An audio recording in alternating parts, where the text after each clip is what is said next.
G'day guys, Chris here from B&B Off-Road Engineering.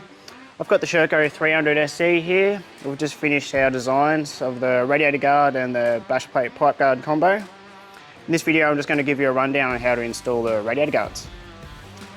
As you can see, I've already stripped down the bike some, so I've removed the shrouds, tank, horn, the front louvers, and I've already removed the radiator bolts here.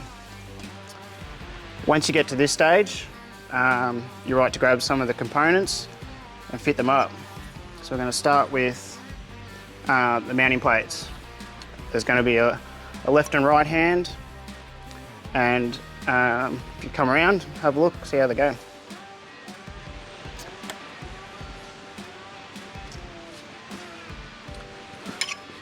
First out, we do actually need to remove the tank stop. Now, put that aside for a moment.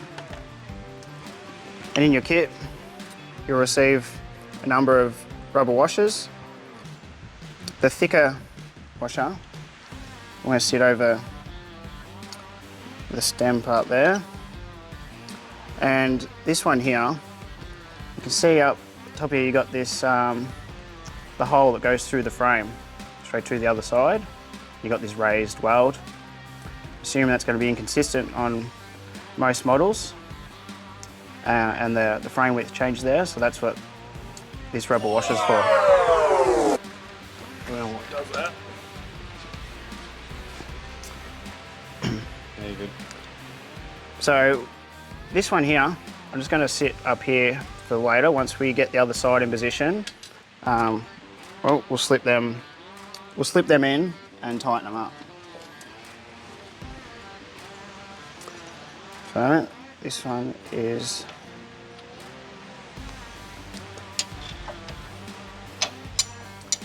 just going to sit that there like so. I'll put the rubber stopper back on and then head over to the other side. Okay, so as you can see, I've already removed the rubber stopper from this side.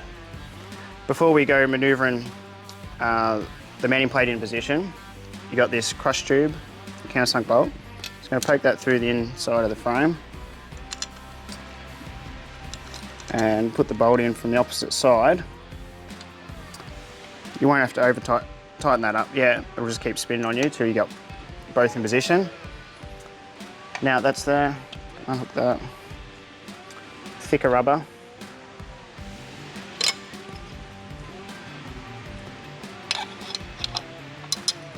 Mounting plate.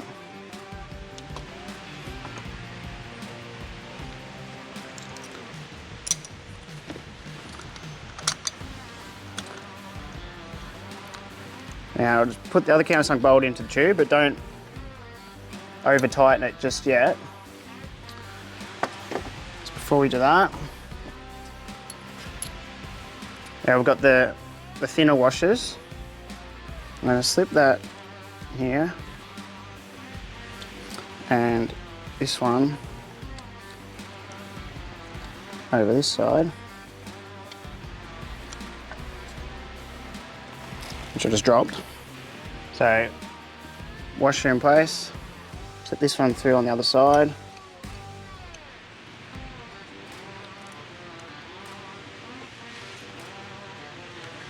You got a long countersunk bolt inserted from this side, and just a nut on the opposite.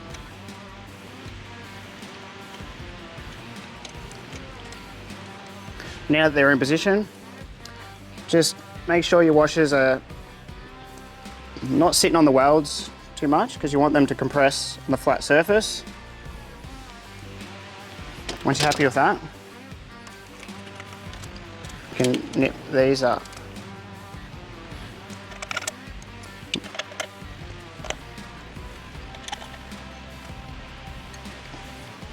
There you have it. That's the mount plates in position.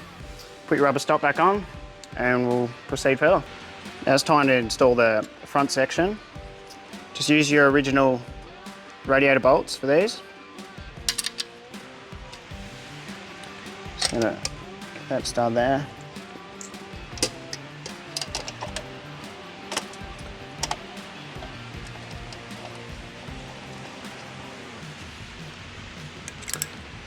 Now don't over tighten or tighten these up at all yet. These front mounts, they're slotted slightly so we can align everything before we nip everything up, as the radiators aren't consistent across models. Now you got that in position. We'll supply cap bolt, 2 large washers. I'm just going to put one in between the radiator guard and the top flange on the actual radiator. And poke that through.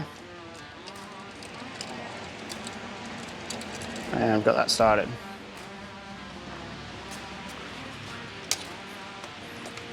As you'll see, I have removed the front mudguard for the install, as it does give you a bit more access. Optional, but it will be easier.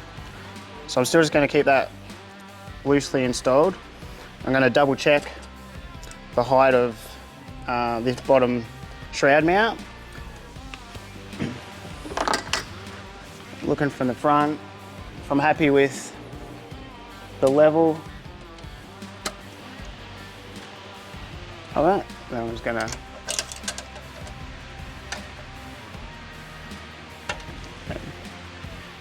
good.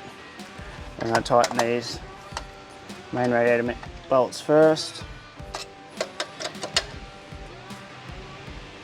and knit them up, and then into this top one.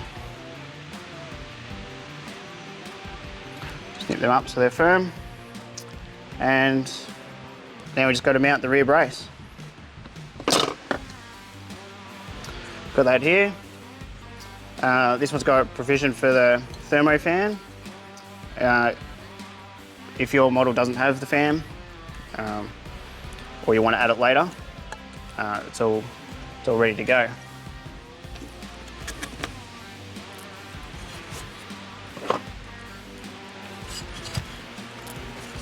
So if you come around the back here, you'll see how easy it is to install the brace. Just make sure, depending on where this has been routed from factory, I'll just poke that in here out of the way.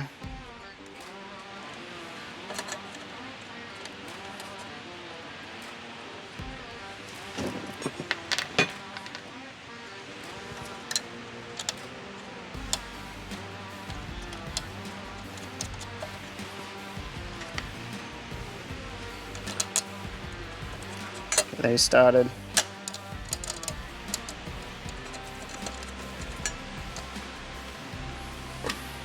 And we've got a M8 button in here.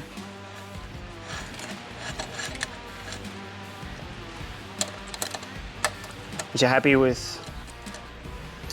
how it's sitting, check your clearances. You've got a bit of rock and a bit of play. Happy with that.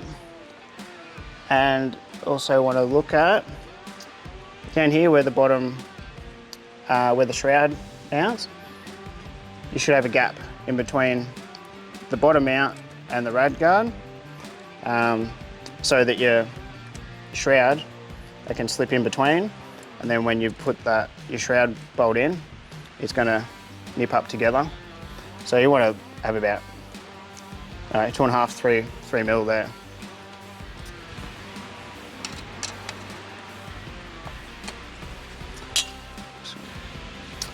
These are M5 bolts, so you need a 3 mil T-handle for these.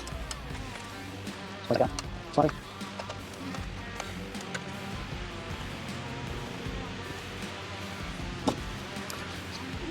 Tighten this one. There you have it. Solid as rock. Just repeat for the opposite side, and then we'll put it all back together. Now I've got the tank and shrouds back on.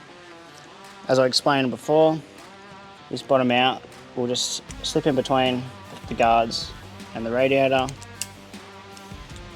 Shroud mount there. Then use your original mounting bolt.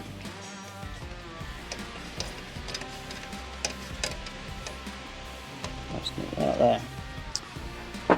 Now for you guys that are still running your horn, we have made a little bracket to suit. What we're going to do is just replace these shorter bolts in here. Now this will be easy to do before you put them on, but just for the demonstration,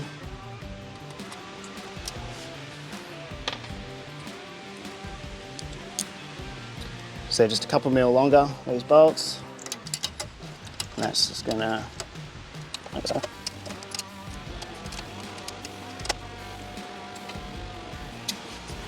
So, you receive an extra flange nut in the kit. Like I said, if you did this beforehand, you'll be able to get in there and put that on. I'll grab a spanner and I'll show you when it's all finished.